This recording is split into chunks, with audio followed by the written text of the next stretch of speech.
ओम पूर्णमदः पूर्णमिदं पूर्णात् पूर्णमुदच्यते पूर्णस्य पूर्णमादाय पूर्णमेवावशिष्यते। ओम शांति शांति शांति।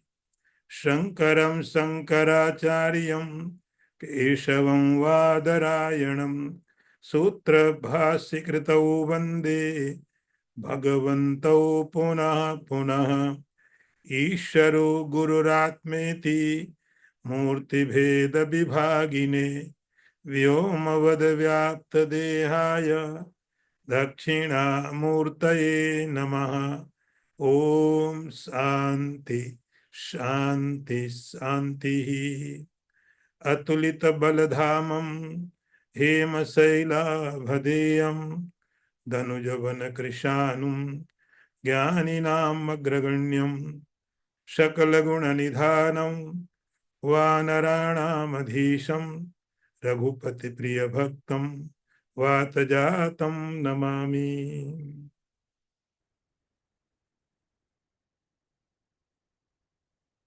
आइए हनुमान चालीसा का ये सेशन हम लोग प्रारंभ करें। आज का जो चौपाई नंबर है 28 से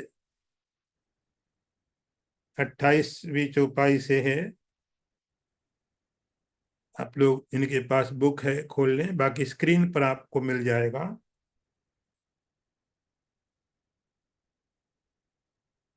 और मनोरथ जो कोई लावे सोई अमित जीवन फल पावे चारों जुग पर ताप तुम्हारा है प्रसिद्ध जगत उजियारा।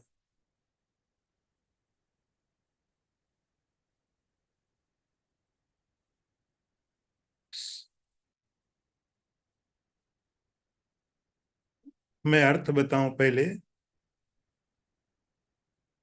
हे हनुमान जी, आपके पास किसी प्रकार का भी मनोरथ इच्छा लेकर कोई आता है, उसकी वह कामना पूरी होती है और इसके साथ ही जीवन का अमित फल वो भी प्राप्त होता है।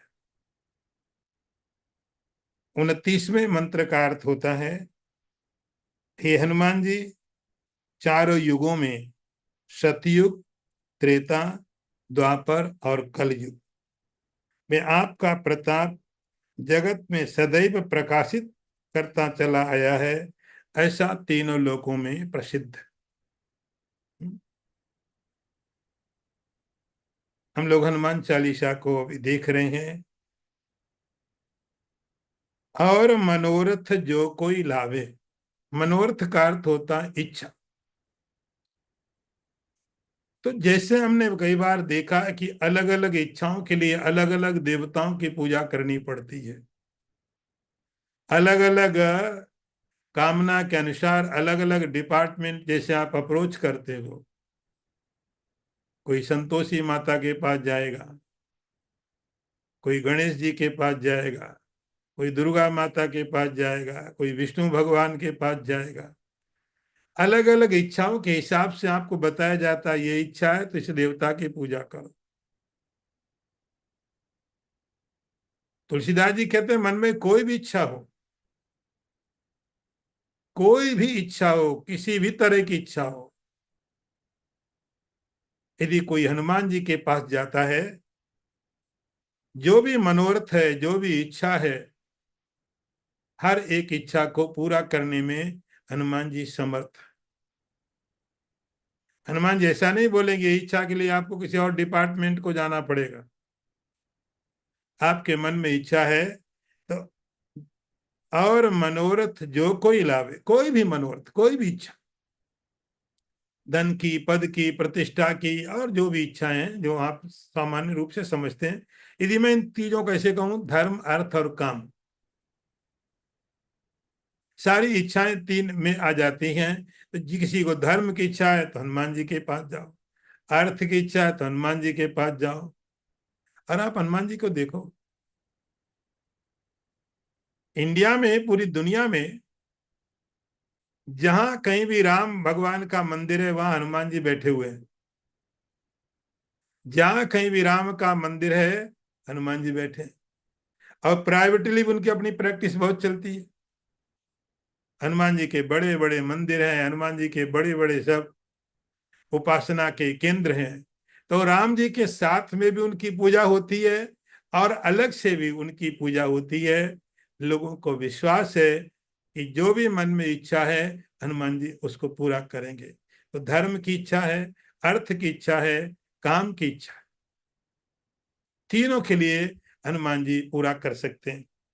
इसके बाद सोई अमित जीवन फल पावे, इस चौपाई को थोड़ा आपको अलग तरीके से पढ़ना पड़ेगा। जैसा लिखा है वैसा ना पढ़ के आपको पढ़ना पड़ेगा, सोई जीवन अमित फल पावे। थोड़ा सा आपको चेंज करना पड़ेगा इसका लाइन। सोई जीवन अमित फल पावे, जीवन का जो अमित फल है, एक तो फल हुआ कि धर्म कमाया, धर्म खत्म हो जाएगा, एक सर्टेन टाइम तक धर्म आपके साथ रहेगा, अपना फल दे करके धर्म खत्म हो जाएगा, अर्थ खत्म हो जाएगा, संसार के पदार्थ खत्म हो जाएंगे। एक ऐसा भी जीवन का फल है, एक ऐसा जीवन का उद्देश्य है, गोल है, टारगेट है, जो कभी खत्म नहीं होता है, उसका नाम होता अमित। अमित मतलब अनलिमिटेड, कोई बाउंड्री नहीं, कोई बाउंड्री नहीं है। ऐसा जो फल है, और उस फल का नाम आप कोई दूसरी भाषा में समझें तो मोक्ष, जो कभी खत्म नहीं होता है। तो मोक्ष की प्राप्ति के लिए भी, मोक्ष की प्राप्ति के लिए, तो धर्म प्राप्त करने के लिए, अर्थ प्राप्त करने के लिए, काम प्राप्त करने के लिए, और यहाँ तक कि मोक्ष की प्राप्ति करने के लिए हनुमान जी की उपासना की जा सकती है। 29वां मंत्र देखिए, चारों जुग पर ताप तुम्हारा, है प्रसिद्ध जगत उजियारा। तुलसीदास जी कहते हैं, हे हनुमान जी, चारों जुग पर ताप तुम्हारा, है प्रसिद्ध जगत उजियारा। आपका जो प्रताप है, आपकी जो महिमा है, ये चौपाई थोड़ा आपको और अच्छी तरह समझनी पड़ेगी। ये आपकी जो महिमा है वो चारों युगों में, चार युग हम जानते हैं, सतयुग, त्रेता, द्वापर, कलयुग। भगवान कृष्ण का अवतार द्वापर के अंत में हुआ था,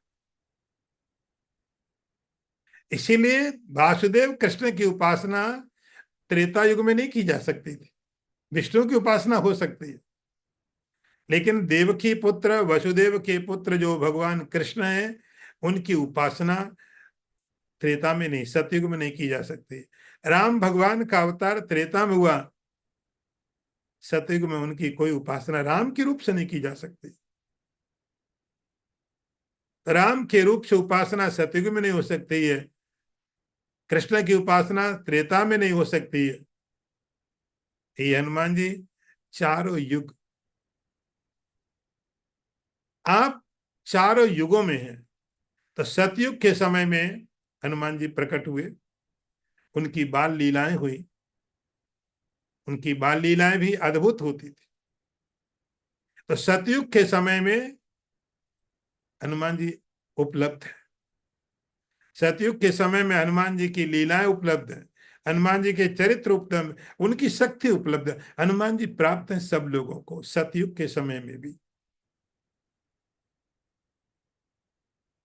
युग का, समय का कोई प्रभाव नहीं पड़ता उनके ऊपर।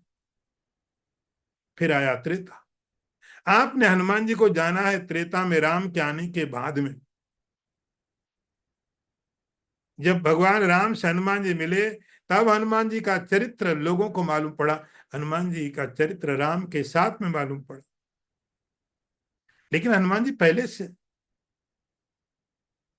तो सतयुग में भी हनुमान जी की स्थिति है, हनुमान जी उपलब्ध हैं, हनुमान जी की लीलाएं हैं, उनके चरित्र सतयुग में। त्रेता की तो सब बातें जानते ही हैं, पूरी रामलीला, पूरा राम का चरित्र एक बात के साथ टिका हुआ है, और वो बात है हनुमान जी। हनुमान जी के साथ में पूरा राम चरित्र टिका हुआ है। तो हनुमान जी राम के साथ में आपको दिखाई पड़ते हैं। तो त्रेता में राम की अनेकों लीलाएं, अनेकों प्रभाव आपने देखे।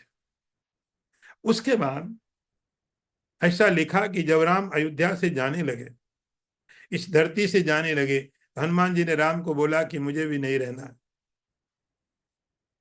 आपके बिना इस धरती में मुझे भी नहीं रहना है, मैं भी इसको छोड़ना चाहता हूं। तो राम ने हनुमान जी को एक टाइम दिया। हनुमान जी को टाइम दिया कि तुमको धरती में कब तक रहना। तो उन्होंने टाइम दिया हनुमान जी को कि देखो हनुमान, मैं तो जाऊंगा, मुझे जाना पड़ेगा, लेकिन तुम यहां तब तक रहो जब तक राम का चरित्र इस धरती के ऊपर में है। जब तक कोई राम के चरित्र गाता है, राम की लीलाएं गाता है, राम के बारे में जानता है, तब तक हनुमान जी तुम धरती में रहो। ये राम का आदेश हनुमान जी को। इसलिए राम तो चले गए। त्रेता में बहुत सारी लीलाएं राम ने की हनुमान जी के साथ मिलकर के। राम के जाने के बाद आया द्वापर युग। भगवान कृष्ण तो बहुत बाद में प्रकट हुए, द्वापर में। उसके पहले द्वापर पूरे युग के अंदर में हनुमान जी की बहुत सी लीलाएं हुई, बहुत चरित्र हुए, बहुत भक्तों का उन्होंने उद्धार किया, कल्याण किया, मार्गदर्शन किया, बहुत कुछ किया।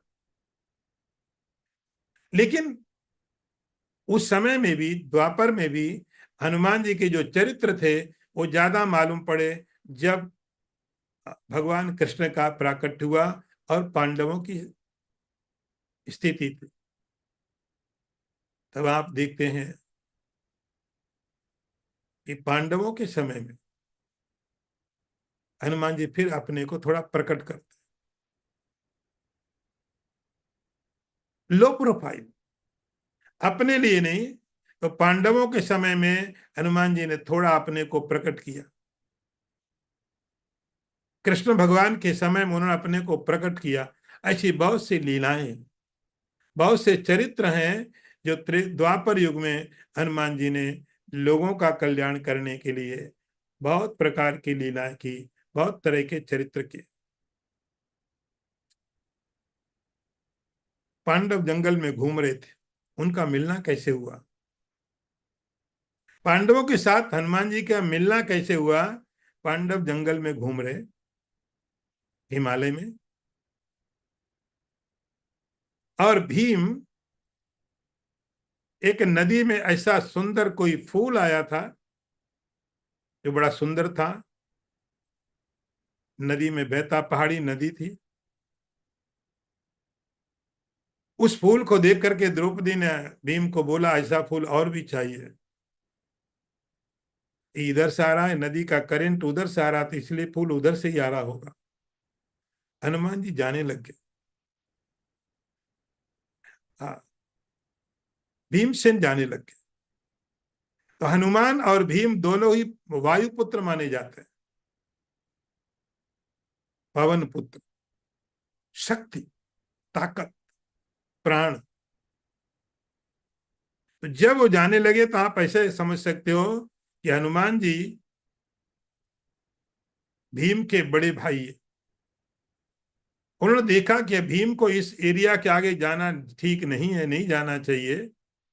तो रोकने के लिए एक बूढ़े से बंदर बन गए, बहुत बूढ़ा, बूढ़ा बंदर बन करके जो रास्ता था वहां पर पूंछ ढक दिए, पूंछ, और लेट गए। कोई आता जाता है नहीं, लेकिन रास्ता है। जब भीम वहां पर गए, भीम के अंदर बहुत बल है, बहुत शक्ति है, बहुत ताकत है। लेकिन सवाल है कि ताकत होने के बाद उस ताकत को संभालने के लिए और एक शक्ति चाहिए। पावर होने के बाद पावर को कंट्रोल करने के लिए एक और पावर होना चाहिए। वो सबके पास नहीं होता है। तो अनकंट्रोल्ड पावर कई बार पतन का कारण बन जाता है,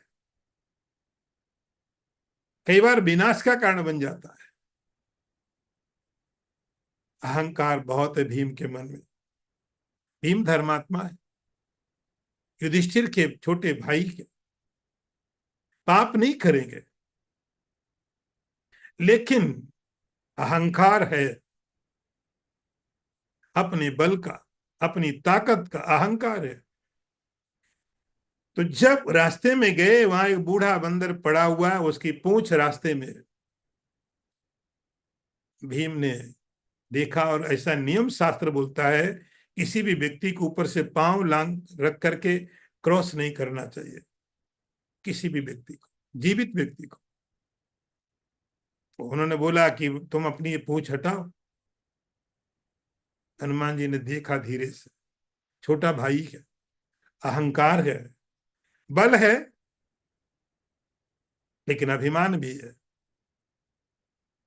उन्होंने बोला मैं बहुत बूढ़ा हो गया हूं, ये मेरी पूंछ बहुत बड़ी, इसको मैं हिला ही नहीं पाता हूं, तुम किनारे कर दो, तुम किनारे कर दो। भीम ने सोचा मुझे जल्दी है, मानेगा नहीं, पूंछ को उठाने शुरू किया। एक हाथ लगाया, पूंछ नहीं उठी। दूसरा हाथ लगाया, फिर नहीं उठी। सारी ताकत लगाई, सारी। अब दोनों भाई हैं, पवन पुत्र है, भीम के बल का कोई ठिकाना नहीं है, अनंत बल है। लेकिन हनुमान जी की पूंछ हिली नहीं। फिर भीम देखने लग गया, ये कोई बंदर नहीं है। भीम ने कहा आप कौन है? तब हनुमान जी ने जो उनका अपना रूप था वो प्रकट किया। ये पहला इंट्रोडक्शन था। जैसे राम के साथ हनुमान जी मिले, राम के साथ मिलने का हनुमान जी का तरीका एक अलग था। ब्राह्मण बन करके अपने को इंट्रोड्यूस किया। पांडवों से मिलने का तरीका था एक बूढ़ा बंदर बन करके। भीम से मिल रहे हैं तो उसका अहंकार खत्म करने के लिए प्रकट हुए। भीम ने उनको नमस्कार किया, और भीम ने कहा आपके दर्शन हुए, आपकी लीलाएं तो बहुत सुनी हमने, रावण के साथ युद्ध में और बहुत सारी लीलाएं सुनी। हमको भी एक बहुत बड़ा युद्ध लड़ना है, महाभारत का। हम चाहते हैं आप हमारी सहायता करो। हनुमान ने बोला मैंने लड़ना छोड़ दिया, मैं केवल राम के लिए लड़ता था, राम के लिए लड़ता था, राम काज के लिए लड़ता था। राम नहीं है तो मैं लड़ूंगा भी नहीं। राम हो, राम मुझे आदेश दें हनुमान, तो मैं लड़ने लगूंगा। और मुझे लड़ने में कोई रुचि नहीं। यह है बल का संयमित होना। बल बहुत है, लेकिन कंट्रोल्ड है। भीम ने बोला कि आप लड़े नहीं, कम से कम आप हमारे साथ युद्ध में तो रहे, हमको इससे भी काफी चीजें मिलेंगी। आप लड़ना मत, लेकिन हमारे साथ युद्ध में रहो। हनुमान ने बोला कि मैं, वैसे तो मुझे इंटरेस्ट नहीं है सब चीजों में, मैं तो अकेले जंगल में बैठ के राम राम करता हूं,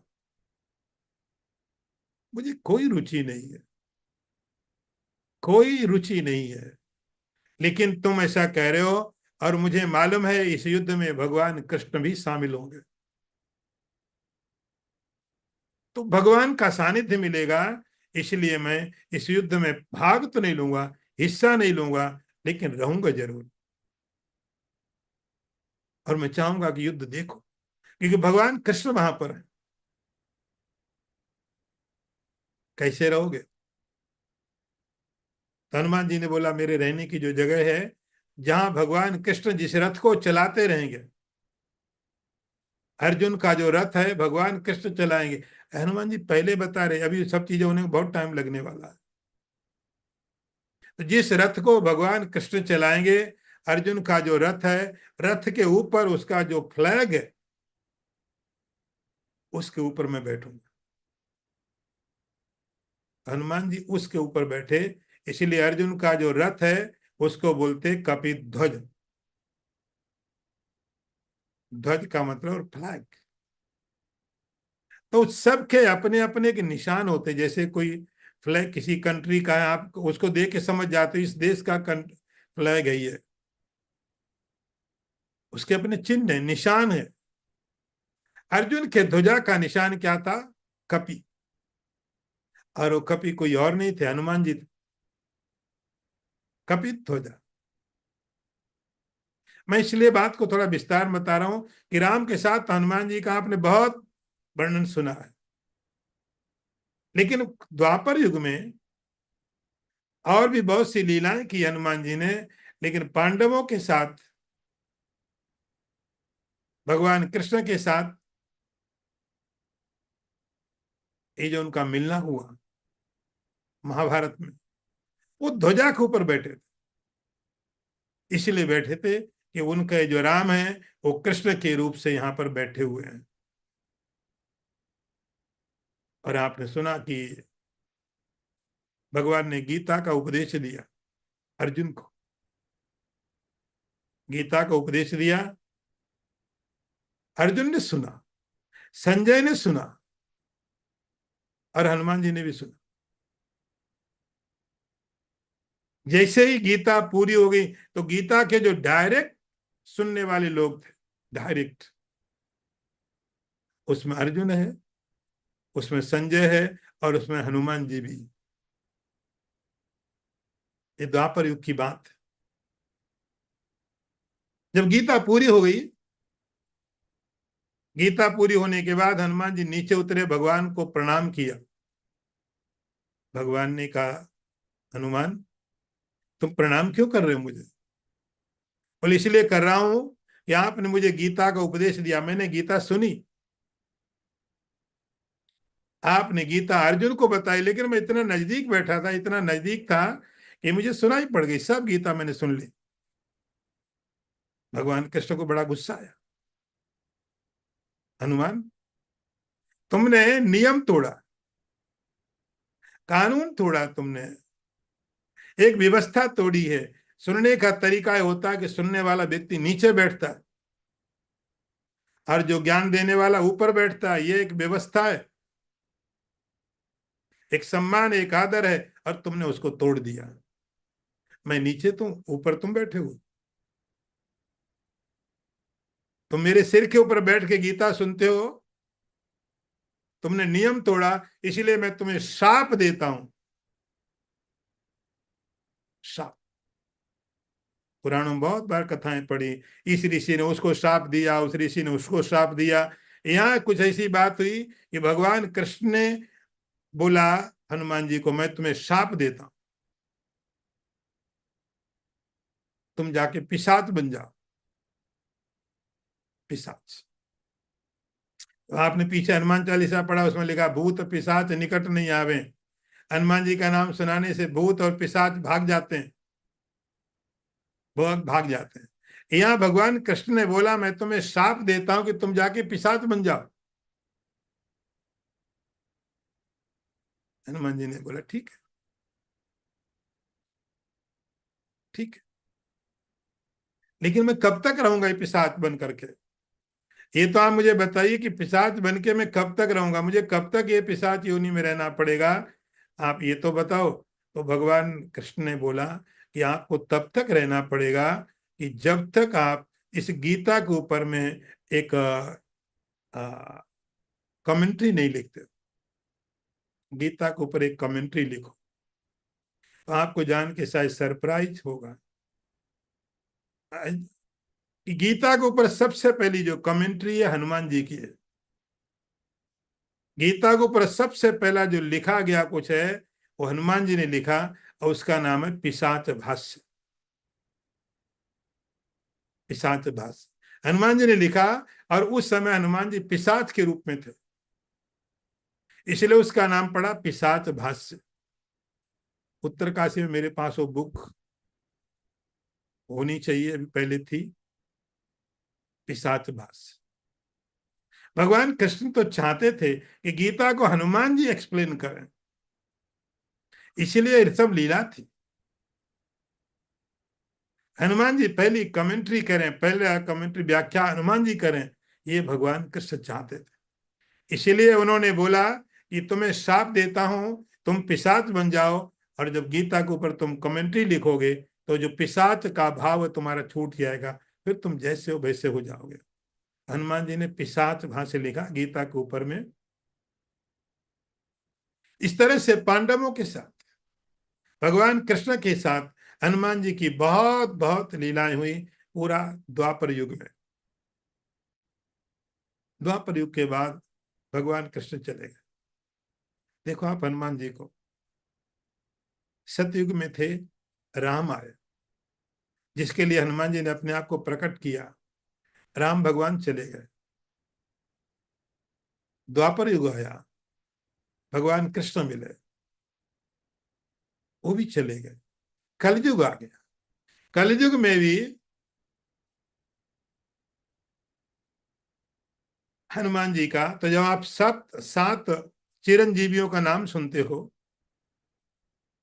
सात चिरंजीवी, अश्वत्थामा बलिर्व्यासो हनुमान स विभीषण, ऐसा शास्त्र कहते हैं कि सात लोग हैं जो शरीर के साथ जीवित है, जो शरीर के साथ जीवित है, सात लोग हैं। उन सातों में अश्वत्थामा है, बलि है, व्यास और हनुमान जी है। वही शरीर, बाकी देवता रहते हैं, वो शरीर लेते हैं, छोड़ते हैं, प्रकट हो जाएंगे, फिर डिसअपियर हो जाएंगे।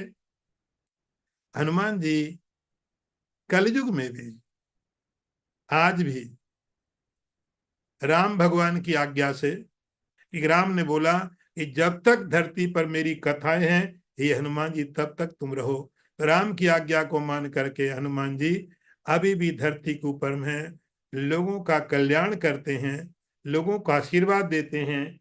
ये सब जो उनके बारे में लिखा है आज की तारीख में भी, अश्वत्थामा, बलि, व्यास, हनुमान, विभीषण, आज भी। लेकिन जब उनके पास सामर्थ्य है, अपने को जब जहां प्रकट करना चाहें वैसे प्रकट कर लेते हैं। तो चारों युग प्रताप तुम्हारा, है प्रसिद्ध जगत उजियारा। ये हनुमान जी सब जानते हैं आप किस प्रकार से चारों युगों में गए। आगे मंत्र देखिए।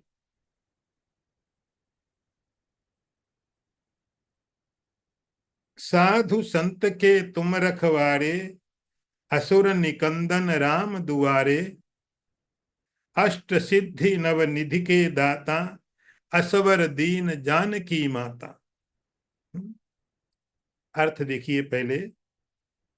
हे हनुमान जी, आप साधु संतों की रक्षा करने वाले हैं, राक्षसों का विनाश करने वाले हैं और राम के बहुत प्रिय हैं। माता जानकी ने आपको वरदान दिया कि आप आठों प्रकार की सिद्धियां और 9 प्रकार की निधियां प्रदान करने में समर्थ है। आइए, हनुमान जी का चारों युगों में होने के बाद काम क्या है? हनुमान जी के व्यक्तिगत कोई काम नहीं, उनका पर्सनल कोई काम नहीं, राम की आज्ञा से हैं। राम थे तो राम का काज सीधे सीधे करते थे। अब राम सीधे नहीं है तो उन्होंने जैसे निर्देश दिए हैं उसके हिसाब से राम काम करते हैं। क्या राम का आदेश था? जब आप गीता पढ़ते हो तो भगवान कहते हैं मैं अवतार क्यों लेता हूं? मेरा अवतार का मतलब परित्राणाय साधूनाम विनाशाय च दुष्कृताम। भगवान का अवतार इसलिए होता है अच्छे को सपोर्ट करना, विनाश का नाश करना। ये प्रकृति है, मनुष्य का मन है, ये समाज की व्यवस्थाएं हैं। वो सब चीजें रिपीट होने वाली हैं। देखो भगवान राम आए, संसार में अवतार लिया, राम राज्य की स्थापना की, लेकिन भगवान के जाने के बाद में क्या सतयुग नहीं आया? राम भगवान जब धरती से गए तो जाने के बाद राम ने इतना सब किया, सतयुग नहीं आया। मालूम क्या आया? द्वापर आया।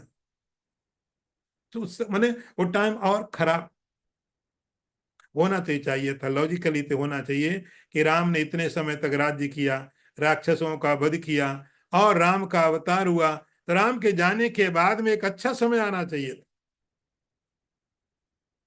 अच्छा समय आना चाहिए, सतयुग आ जाना चाहिए था, लेकिन सतयुग नहीं आया।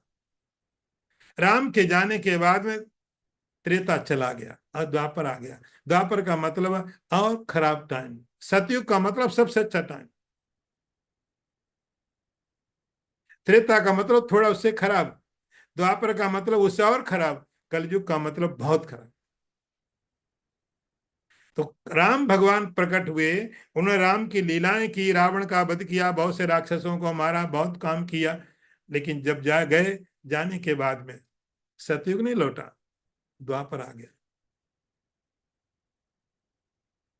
भगवान कृष्ण ने प्रकट अवतार लिया, भगवान कृष्ण ने भी राक्षसों का वध किया, राक्षसों को मारा, धर्म की स्थापना की, जो गीता में प्रॉमिस किया है, परित्राणाय साधूनाम विनाशाय च दुष्कृतम, अच्छे की सहायता करने के लिए, गलत का वध करने के लिए मैं अपने को प्रकट कर, और ही किया। लेकिन हुआ क्या, जब भगवान कृष्ण गए तो सतयुग नहीं आया, त्रेता भी नहीं आया, कलयुग आ गया। कुछ तो असर होना चाहिए था अच्छा, कि राम के जाने के बाद बहुत अच्छा समय होना चाहिए, कृष्ण के जाने के बाद अच्छा समय आना चाहिए, लेकिन नहीं हुआ। ये मनुष्य का मन है, ये प्रकृति है, जब तक आप संभालेंगे संभलेगी, आप नहीं संभालेंगे डिसऑर्डर आने वाला है। इसीलिए इसको मेंटेन करते रहना पड़ता है। राम ने हनुमान जी को बोला कि ये काम मेरे जाने के बाद में तुम करो। हनुमान जी ने बोला करूंगा, लेकिन लिमिटेड है, मैं आपका काम कर सकता हूं, बाकी चीजों को जब मेरी आवश्यकता पड़ेगी, कोई मुझे बुलाएगा, कोई सहायता के लिए बोलेगा, आ जाऊंगा, लेकिन मैं आपकी तरह हमेशा इसमें नहीं रह सकता।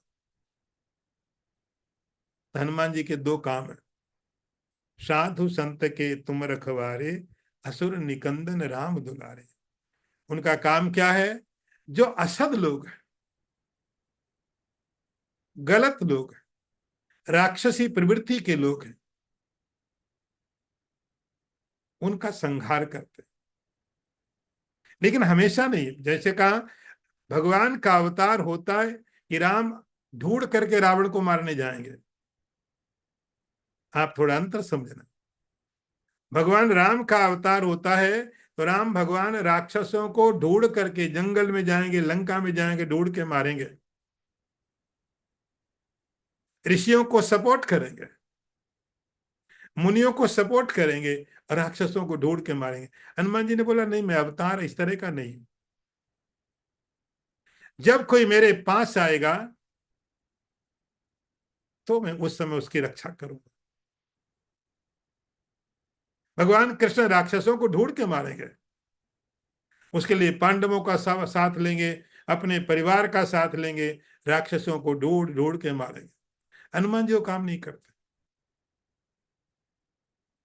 वो नहीं करते, नहीं तो धरती में पाप होता ही नहीं।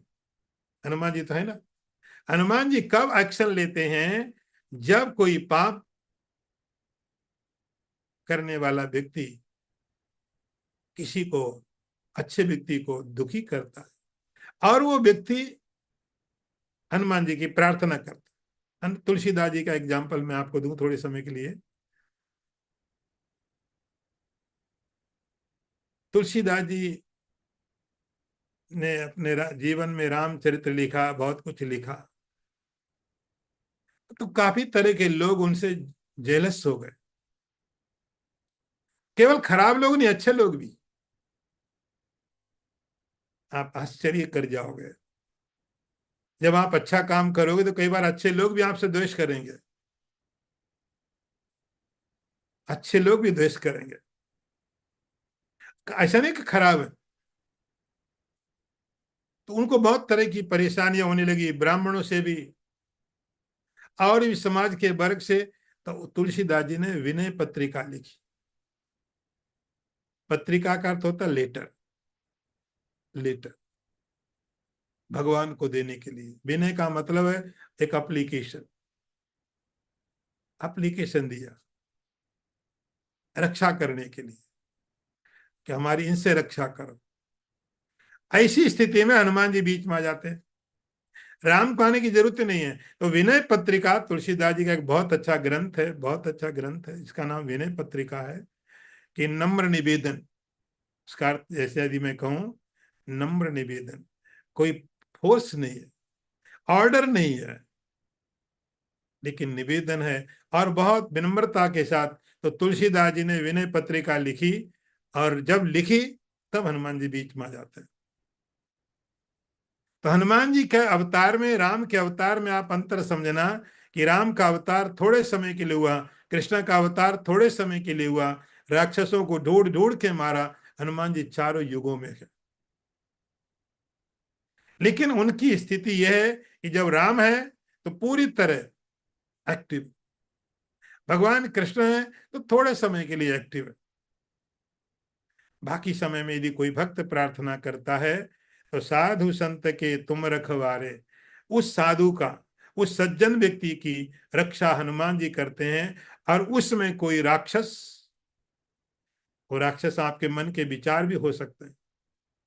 ऐसा नहीं कि राक्षस कोई लंका से आएगा, आपके मन की निगेटिविटी हो सकती है, आपके खुद प्रॉब्लम्स हो सकते हैं। उनको संतों की रक्षा करने के लिए अच्छे लोगों की रक्षा करते हैं, और जो असुर लोग हैं उनका वध करते हैं। इसीलिए ये हनुमान जी, ये आपके दो काम है।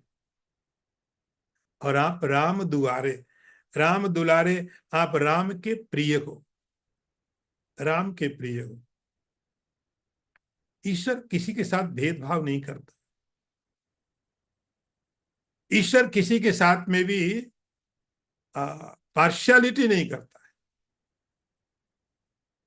जैसे आपकी आंखें हैं, जब आप देखते हो संसार में कोई भी ऑब्जेक्ट आपकी आंखों के सामने पड़ जाए, आंख ऐसा नहीं बोलती नहीं इसको नहीं देखना है। आंख का काम है सबको प्रकाशित करना। ईश्वर ऐसे ही समस्त जीवों को देखता है, लेकिन हनुमान जी इसके प्रिय बन जाते हैं। जहां आपने जैसे कुछ चीजों को देखा, आपकी आंखें ऐसे ही गई और अचानक किसी चीज को देख रुक जाती हैं, सो ब्यूटीफुल। आपने कोई शब्द सुना, कानों में शब्द पढ़ते रहे, लेकिन कुछ शब्द ऐसे होते हैं जो आपका ध्यान खींचते हैं। बहुत अच्छा शब्द आ रहा है, बहुत अच्छा म्यूजिक आ रहा है, आप थोड़ा सुनने लगते हो। आपकी आंखें सब संसार देख रही हैं, लेकिन कोई कोई चीजें आपको रोक लेते हैं, देखने लगते हैं आप, देखने लगते हैं। ऐसे ही परमात्मा सबको देखता है, लेकिन हनुमान जी जैसी व्यक्तित्व, हनुमान जी भगवान की आंखों को रोक लेते हैं। ईश्वर जब राम की हनुमान जी की तरफ देखता है, हनुमान जी की तरफ देखता है तो रुक जाता है। जैसे सुंदर चीजें देख करके आप रुक जाते हो, आपको दोबारा देखने का मन करता है, सुंदर शब्द सुनने का मन करता है। ऐसे ही हनुमान जी को जब राम, ईश्वर देखता है, ईश्वर की दृष्टि वहां पर रुक जाती है। राम दुलारे। आगे के मंत्र देखिए।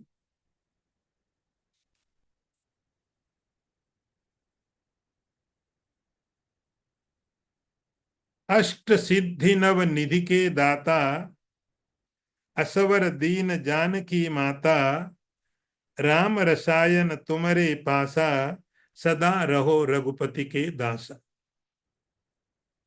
अर्थ देख लो पहले मंत्र का, पहली चौपाई का।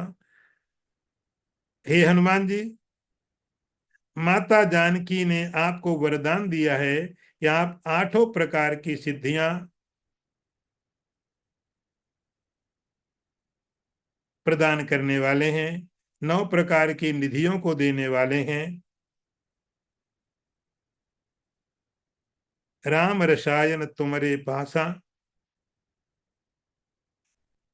अनंत काल में आप भगवान श्री राम के दास हैं, और राम रूपी रसायन आपके पास में सदा रहती है।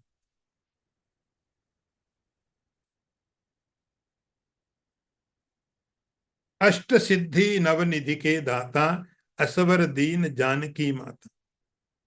8 सिद्धियां, डिवाइन पावर। बड़े बड़े योगी लोग इन सिद्धियों को प्राप्त करने के लिए प्रयत्न करते। पहले तो मैं आपको 8 प्रकार की सिद्धियों की बात बता दूं। नाम मालूम हो गया आपको, अणिमा, महिमा, लघिमा, प्राप्ति, प्राकाम्य, ईशित्व, वशित्व। इसके मैं थोड़ा मीनिंग भी बता दूं आपको, फिर आप हनुमान जी के चरित्र में सिद्धियों को आराम से आइडेंटिफाई कर पाओगे। अणिमा का अर्थ होता है छोटा हो जाना। छोटा, अणु बोलते हैं ना परमाणु को। तो जिस सिद्धि के कारण, जिस डिवाइन पावर के कारण किसी व्यक्ति का शरीर कितना बड़ा भी है और छोटा बन सकता है, उसको बोलते अणिमा। महिमा, महिमा का अर्थ है महान, बड़ा। कि शरीर बड़ा करना है तो शरीर बड़ा हो जाता है। ये शरीर से रिलेटेड है, क्योंकि हमारा शरीर फिक्स है, हमारी साइज फिक्स, हमारा वेट है, जिसको इधर उधर करना बहुत मुश्किल है। इसको मैनेज करना बहुत मुश्किल है। हनुमान जी के पास अणिमा, अणिमा सिद्धि है, महिमा सिद्धि है। उसके बाद में गरिमा। गरिमा का अर्थ होता है कि शरीर का साइज नहीं बढ़ेगा लेकिन वेट बहुत बढ़ जाएगा। जैसे आपने अंगद की बात सुनी, रामायण में अंगद ने रावण की सभा में जाके चैलेंज कर दिया कि जो मेरा पांव उठा देगा कोई, तब से आप अंगद का पांव कहने लग गए। अंगद ने बोला, रावण को चैलेंज किया, यदि कोई भी व्यक्ति पूरा का पूरा तुम्हारा राक्षसों का जो कोई भी आके मेरा पांव उठा दे जमीन में से, तो सीता राम को राम सीता को युद्ध बंद कर देंगे। ऐसा चैलेंज किया, सब लोगों ने ताकत लगा ली। तो वो है, इसको बोलते हैं गरिमा। इतना इतना भारी उसको कर दिया केवल एक पांव को। तो पूरे बॉडी को बहुत वेटफुल किया जा सकता है, एक पार्ट को। जैसे मैंने आपको हनुमान जी का पूंछ की बात बताई, आपको भी हनुमान जी की पूंछ की बात बताई कि पूरा शक्ति पूरी लगाई भीमसेन ने, लेकिन हिला नहीं पाए। पूंछ नहीं बड़ी हुई थी, पूंछ का साइज वही था। इसका नाम होता है गरिमा। गरिमा बहुत भारी। तो हनुमान जी की पूंछ उन्हें इतनी भारी कर दी, ये सिद्धि। तो अणिमा, महिमा, गरिमा, लघिमा। लघिमा का अर्थ होता है छोटा हो जाना। लघु, लघु, लघु मतलब छोटा हो जाता है। प्राप्ति, प्राप्ति का अर्थ होता है प्राप्त करना। प्राप्ति, जो चीज चाहिए। प्राप्ति का अर्थ है कि हमको प्राप्त करने के लिए मेहनत करनी पड़ेगी, कोशिश करनी पड़ेगी। लेकिन सिद्धि का अर्थ होता है कि जो चीज चाहिए जब चाहिए प्राप्त हो गई। तो प्राप्ति, जैसे भगवान ने गीता में अर्जुन को बोला, हे अर्जुन, ऐसा कुछ है नहीं संसार में जो मुझे प्राप्त नहीं है। कुछ ऐसा नहीं जो मुझे प्राप्त नहीं है। उसका नाम होता प्राप्ति। सब प्राप्त है। प्राप्ति, प्राकाम्य। प्राकाम्य का अर्थ होता है पराक्रम, शक्ति।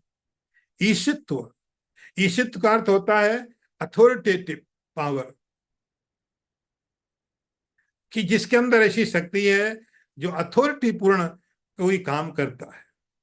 कई बार किसी को पावर मिल जाता है लेकिन अथॉरिटेटिव पावर नहीं होता, तो दूसरे लोग उसको कंट्रोल करते हैं।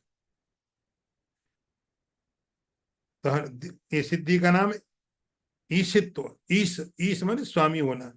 और वशित्व, वशित्व का अर्थ है सबके ऊपर में अधिकार करके रखना, वश में करना।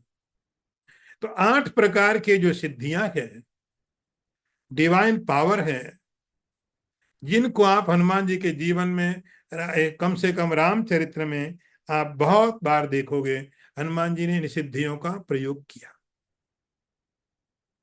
ये हनुमान जी ने सिद्धियों का प्रयोग केवल तब किया जब उनको राम के काम के लिए जरूरत थी, अपने लिए कभी नहीं किया। हनुमान जी ने कभी, हनुमान का चरित्र सुनो, हनुमान की लीलाएं सुनोगे तो इन सिद्धियों का प्रयोग कभी हनुमान जी ने अपने लिए नहीं किया, धर्म की रक्षा के लिए। कभी जरूरत पड़ी, बड़ा शरीर कर दिया, कनक भूधराकार शरीरा। कभी जरूरत पड़ी, छोटा रूप ले लिया, मसक समान, मच्छर के जैसा लाके मेस्किट। कभी पर्वत की तरह, कभी मच्छर की तरह। इतना इतना परिवर्तन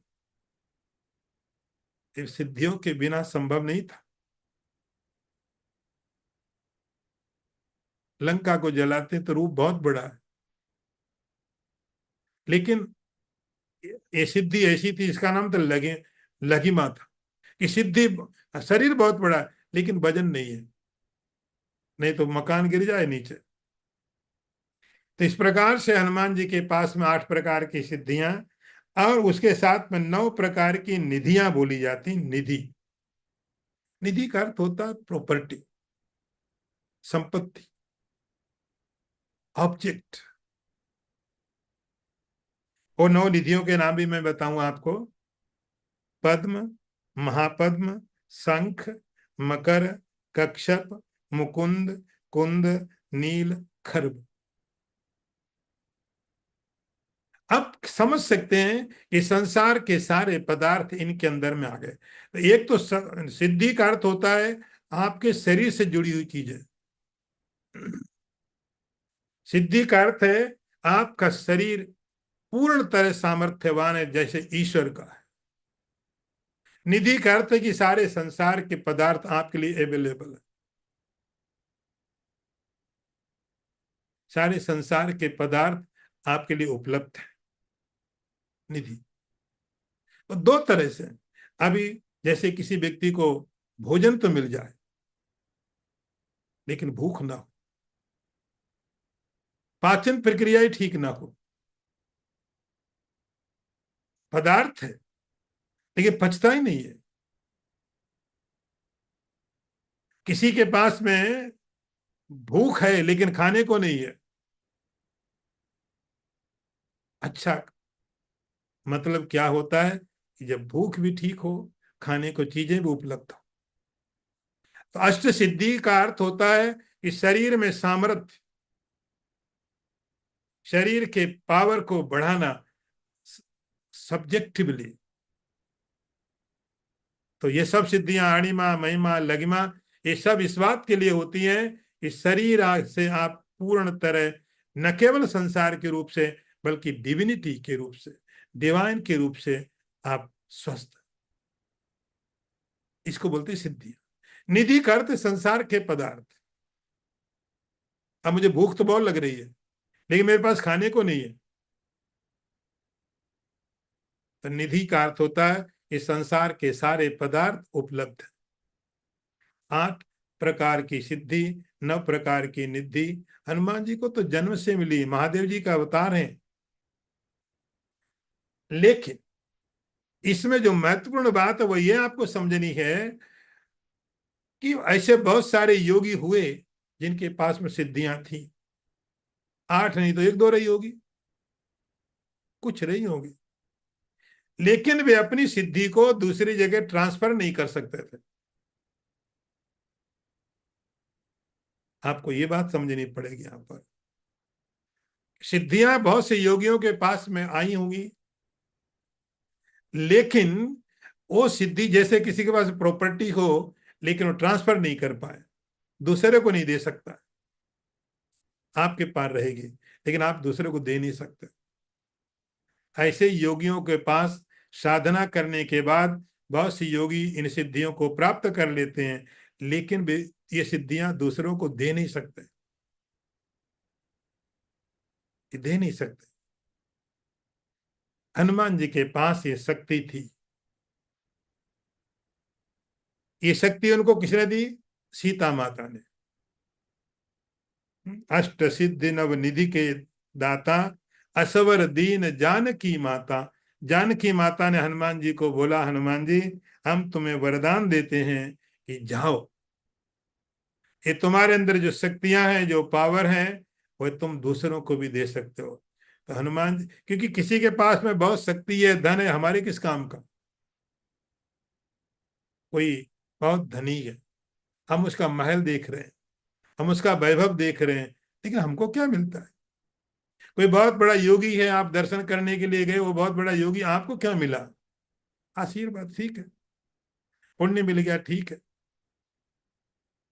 लेकिन तो बहुत बड़े व्यक्ति का हम महल देख सकते हैं, संपत्ति देख सकते हैं, गाड़ियां देख सकते हैं, हमको क्या मिला, कुछ नहीं। हनुमान जी का ये प्रभाव है कि हनुमान जी, जो उनके पास सिद्धियां हैं, वो दूसरों को दे भी सकते हैं। देने का सामर्थ्य उनको सीता माता ने दिया। देने का सामर्थ्य इसलिए वो ईश्वर भाव है। तो ध्यान आप रखें, एक योगियों को सिद्धियां प्राप्त होंगी, वो दूसरों को दे नहीं सकते, ईश्वर दे सकता है। तो हनुमान जी उन सिद्धियों को रखते भी हैं, जरूरत पड़ने पर उपयोग भी करते हैं, और दूसरों को दे भी सकते हैं। इसीलिए अष्ट सिद्धि नवनिधि के दाता, असवर दीन जानकी माता, राम रसायन तुम्हारे पास, सदा रहो रघुपति के दासा। आप हमेशा ही भगवान के दास हैं। हनुमान जी ने कभी अपना स्टेटस चेंज नहीं किया। सतयुग से लेकर के, सतयुग से लेके आज तक हनुमान जी ने कभी अपना स्टेटस चेंज नहीं किया। हमेशा एक ही उनकी आइडेंटिफिकेशन एक ही रहा, मैं भगवान का दास, दासो हम राघवेंद्र से। सदा ये सिद्धियां हैं, संसार सारा उपलब्ध है, लेकिन मैं हमेशा ही भगवान का दास हूं। और भगवान का दास होने के साथ में राम रसायन तुम्हारे पास, हे हनुमान जी, तुम्हारे पास में राम रूपी रसायन, राम रूपी रसायन है। राम रूपी रसायन का मतलब क्या होता है। रसायन का अर्थ होता है, पुराने समय में, अभी भी केमिस्ट्री में लोग चीजें तैयार करते हैं कि कई चीजों को मिला करके कॉम्बिनेशन बनाया जाता है, कई चीजों को मिला करके कॉम्बिनेशन बनाया जाता है, ये मिलाया वो मिलाया, सब मिला के, जैसे थोड़ी देर के लिए मैं कहूँ, कोई मेडिसिन, उसके अंदर बहुत प्रकार की चीजें मिली होती है। कोई पेन किलर है, वो पेन किलर में एक चीज नहीं, बहुत सी चीजें मिली हुई। रसायन का अर्थ होता है एक ऐसी चीज, एक ऐसा पदार्थ जिसके अंदर में बहुत सी चीजें हैं जो स्वास्थ्य प्रदान करने वाली है, उसको रसायन बोलते हैं। ये राम की रसायन क्या है। राम की रसायन क्या है। राम की रसायन होती है, ये संसार रूपी रोग को दूर करने वाली। राम रसायन, रसायन हम बनाते हैं शरीर के लिए, शरीर में कोई बीमारी है, कोई मेंटल डिजीज है, तो उसके लिए तो पहले लोग ज्यादातर, अभी भी यही बात है, आदमी हमेशा से कोशिश करता रहा, जवान जवान हो मरू नहीं। ये आज से नहीं, जब से आदमी बना तब से एक ही कोशिश उसकी रही, मैं हमेशा जवान रहूं और कभी मरूं नहीं।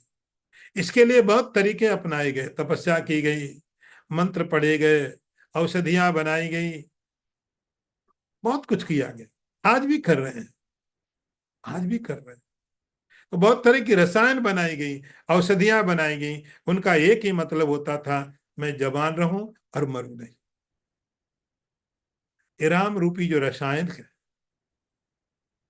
राम रूपी जो रसायन है, औषधि है, राम रूपी, इस बात की गारंटी है कि आप हमेशा जवान रहेंगे और कभी मरेंगे नहीं। हनुमान जी के पास वही है। मैं बात थोड़ी आ, अलग सेंस में कह रहा हूं। हनुमान जी जवान है, हनुमान जी जवान है।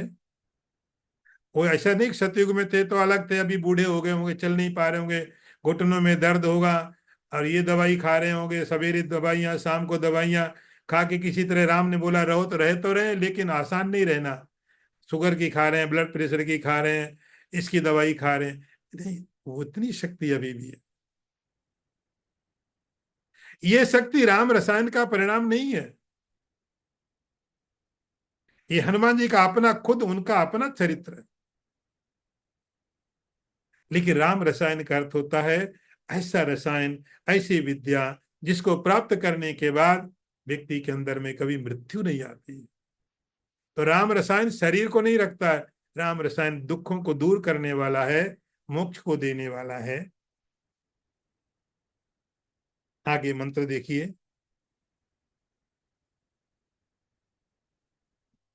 चौपाई।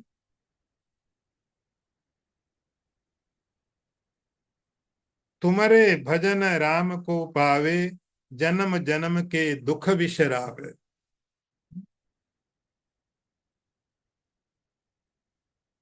तुम्हारे भजन राम को पावे, जन्म जन्म के दुख विसरावे। चौपाई का अर्थ देखिए,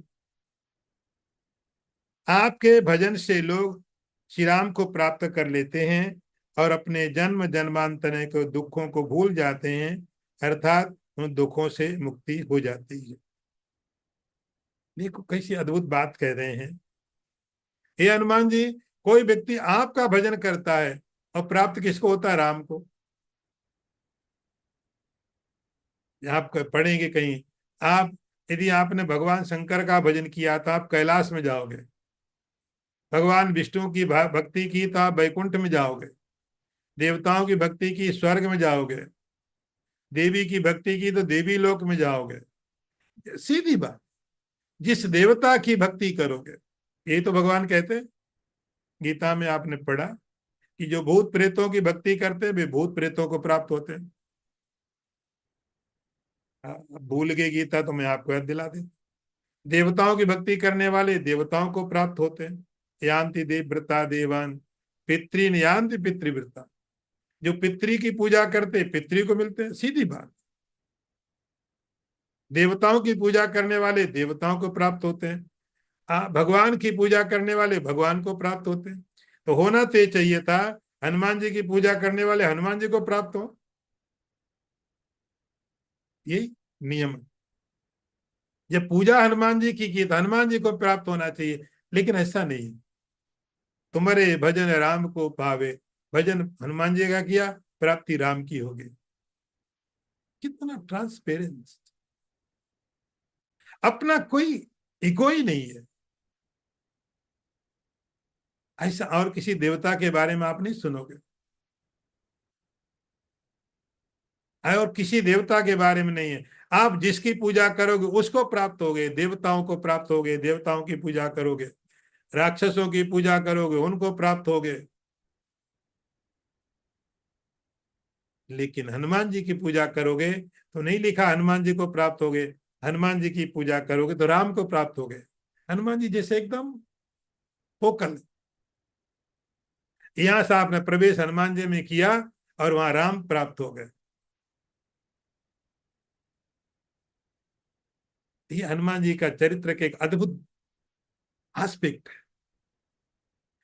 हनुमान जी का भक्त हनुमान जी को न मिल करके राम को मिल जाता है, हनुमान जी को नहीं। हनुमान जी ट्रांसपेरेंट, फोकल, यहां से एंट्री करो, राम को प्राप्त कर लो। परिणाम क्या होगा? भक्ति हनुमान की तो दूसरे देवताओं की भक्ति करके फिर संसार माना पड़ता है। देवताओं के लोक में रहो, रहने के बाद में वहां पुण्य करो, पुण्य कमाओ, स्वर्ग के पदार्थों को भोगो, वापस आ जाओ। लेकिन हनुमान जी की उपासना करने के बाद व्यक्ति राम को प्राप्त करता है। परिणाम जन्म जन्म के दुख विसरावे। अनंत जन्मों के जो अनंत पापों के परिणाम है, जिनके कारण हम दुखी हैं, अनंत जन्मों के, तो सारे के सारे दुख, सारे के सारे कष्ट, जैसे ही हनुमान जी की उपासना कोई व्यक्ति करता है तो उसके सारे के सारे कष्ट राम को मिला के हनुमान जी दूर कर देते। हनुमान जी साधक को उठा के राम के पास ले जाके मिला के और उसके सारे दुखों को दूर कर देते। आज यहीं पर विराम लेंगे। ओम पूर्णमदः पूर्णमिदं पूर्णात् पूर्णमुदच्यते पूर्णस्य पूर्णमादाय पूर्णमेवावशिष्यते। ओम शांति शांति शांति। शंकरं शंकराचार्यं केशवं वादरायणं सूत्रभाष्यकृतौ वन्दे भगवन्तौ पुनः पुनः। ईश्वरो गुरुरात्मेति मूर्तिभेद विभागिने व्योमवद व्याप्त देहाय दक्षिणामूर्तये नमः। ओम शांति शांति।